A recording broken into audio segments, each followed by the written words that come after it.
જગદીશ જોશીનું એક અછાંદસ કાવ્ય.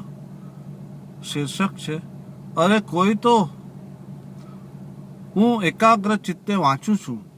સામેની બારીનો રેડિયો મારા કાનમાં કંઈક ગરજે છે. દિવાલ પરનું ઇલેક્ટ્રિક ઘડિયાળ વર્તમાન સાથે ઘસાતું ઘસાતું ચાલે છે. ટ્યુબલાઇટનું સ્ટાર્ટર તમરાનું ટોળું થઈ કણસ્યા કરે છે. ઉઘાડા પડેલા દરવાજાની ઘંટી ડચકા ભરતી ભરતી રણકે છે. ઘરનો નોકર દૂધવાળા જોડે અફવાઓની આપલે કરે છે. પાડોશણનો અપરિચિત ચહેરો કૂથલીના ડાયલ ફેરવે છે.